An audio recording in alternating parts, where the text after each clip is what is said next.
玩了半个月的怪物猎人，想起来好像该水期视频了。但最近除了还在路上的 MG 维达尔，确实也没有什么特别值得聊的模型。索性这一期呢，咱们就来玩玩这个机械娘。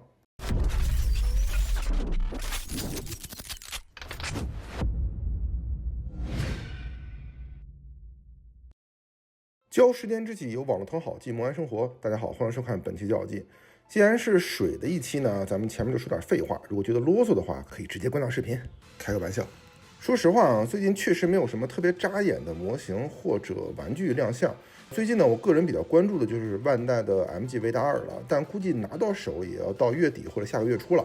而之前所预定的 CCS 家的骨铁，还有魔兽的毛隼，也要都到6月份才能发货。好容易，我个人有一个期待值拉满的2季的闪光高达，他喵的还跳票到了5月份。谁能想到啊，在这个万物交配生长的春季，魔玩这一块竟然青黄不接了。不过趁这个时间呢，确实可以补一下以前那些老模型和好的国模，比如我一直想入手的 MG 的吉姆 2.0， 还有我一直没拼完的 MG 扎古加农。所以呢，咱们这一期就来盘一盘这个风雷2系。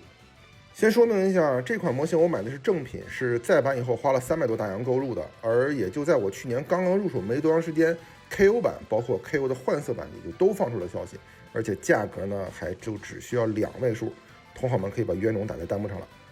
这款模型呢是千之恋设计旗下的风雷模型工作室开发的，早在出版发售的时候，我就对这个造型非常的待见。但无奈呢，那个时候没有及时入手，以至于价格飙到了没有入手的价值了。直到再版，当然我买这款2系的主要目的呢是缠它的主要目的呢其实是为了换色重涂，对，就是为了换色重涂。而无奈最近也没有什么模型入手，我就把这个放了很久的烂尾工程给收工了。正好水上这一期视频，也正好说说我自己的感受。同时呢，也就在我截稿的时候，我发现风雷2系公布了一个异色版黑色2系。不过这属于后话了，毕竟最快拿到也要到7月份了。首先说结论啊，这个套件我个人并不推荐。抛开价格的因素方面咱们不说，除非咱们的国产 KO 厂商有对这个模型的套件进行修改，不然单从拼装流程和可玩性这2个方向，我就觉得可以拔草了。好，我们还是先从板件方面入手。板件这一块呢，真的是没有什么问题，即便是再版的产品，模具呢依然保持着不错的状态，刻线和结构呢还都挺清晰的，零件的毛边呢也没有，这点绝对提出好评。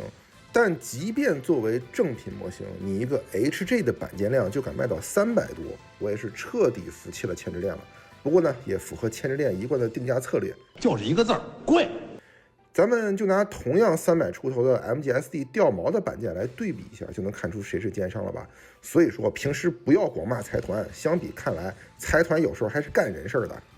当然咱们有一说一啊，这款模型有一个地方我觉得还是值得其他模型厂商学习一下的，就是大腿的这个主要可动轴里边是加了金属柱的，这样呢可以有效防止断轴的情况发生。拼装的过程怎么说呢，也不能说一无是处吧，那确实冤枉他了。但是拼装的流程并不舒服，尤其是腰部的这2片装甲，在安装的时候，不管是否按照说明书来装，都是比较费劲才能卡进去的。当然呢，也不排除是我手笨的原因。再有就是这个轮胎，虽然是给出了橡胶件，但是在往轮毂里边装的时候，我这个还是需要大力金刚指的，不知道这是个例还是通病。整个阻力完成之后呢，放着不动哪儿都好，身体的比例、曲线还有面雕都可以将一个完美的女性身体展现出来。但是一旦把玩，各种崩件掉件，尤其是集中在上半身和手臂上。主要的问题就是零件的组合装位过短，甚至手肘这里都已经作为可动轴设计出来了，依然还是很短。这也就是为什么前面我说的，不知道 KO 的厂商有没有进行改进这些不合理的设计。再一个呢，就是零件之间的公差问题，咬合度并不是很好。比如头部这里的大缝，3个大零件结构的拼接，接缝是按下葫芦又起了瓢，无论如何都是按不到一起的。即便把眼镜去掉，依然无法做到完美闭合。这汽车人这边的钣金技术就这么不合格吗？所以说，等我重涂完之后，我还是决定有些地方用圣水沾死得了，不然像肩甲、大臂这样脆弱的组合真的是没法把玩。还有就是某些部位零件的接缝问题，都已经是卖到300多的售价了，设计的时候就不能把接缝隐藏起来吗？人家隔壁财团 HG 组合设计都基本上已经抛弃了，咱们这儿还在用这么原始的组合设计吗？咋是你牵着链准备进军刘凤娇市场了吗？下面说说可动这一块，牵制链的可动设计绝对是可以让人放心的，尤其是屁股和大腿这一块的分块可动，既保证了曲线的美观，又照顾到了可动，这部分绝对是好评的。剩下的地方相对比较常规，我们就整体来快进看一下吧。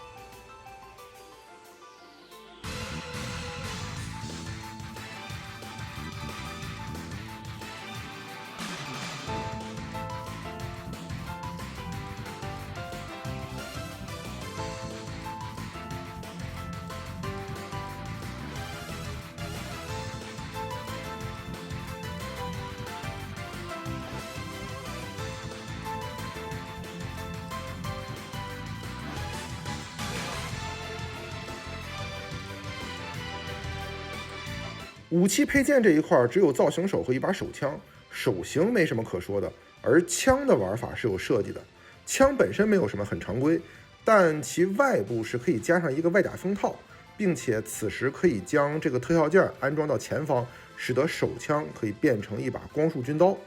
而将这个零件卡在枪上，则会使得手枪变成一把长枪，特效件呢则可以卡在枪管的下方作为枪刺使用。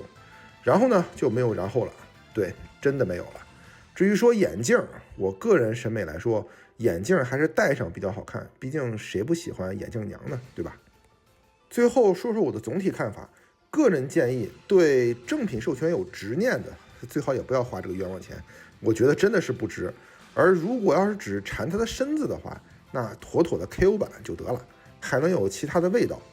还能有其他的颜色可以选择。好了，本期的《教记》我们就聊到这里。如果同好们觉得我的内容做得还不错呢，麻烦点赞、收藏、加关注，一键3连，给我一个大大的鼓励和继续制作下去的动力。那么感谢收看本期的《教记》机体评测，我是评测员 D，我们下期再见。